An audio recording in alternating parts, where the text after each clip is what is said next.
আসসালামু আলাইকুম। এই যে খেজুরের গুড় ডাইট খেজুরের রস জাল করে ল্যালি তৈরি করে নিছিলাম। ল্যালি দিয়ে আজকে মুড়ি দিয়ে কি তৈরি করব, কার কার পছন্দ। অনেক দিন ধরে রাখা যাবে এইরকম করে মলা দেনে, অনেক স্বাদ হয়। এই যে জায়গাত মাছ দিয়ে কচুর বই দিয়ে ঝোল করে রান্না করে নিচ্ছি। পুকুরের মাছ, গ্রামের বাড়ির কত সুন্দর পিওর পিওর খাবার, অনেক স্বাদ লাগে।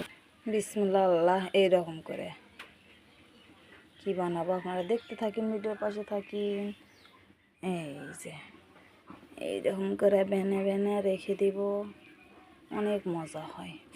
ওমা গরম, এই শীতের সময় এটা খাইতে খুব ভালো লাগে। কার কার মজা লাগে কমেন্টে জেনে দিও।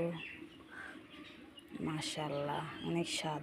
এই খেজুরের লালির গ্রামের বাড়ির কত সুন্দর পিওর পিওর খাবার, অনেক সুন্দর কালার, কি মজা, অনেক মজা। মাশাআল্লাহ, অনেক সুন্দর হয়েছে। এরকমকে সব বানাবো। আল্লাহ হাফেজ, আপনারা ভালো থাকেন, ভিডিওর পাশে থেকো।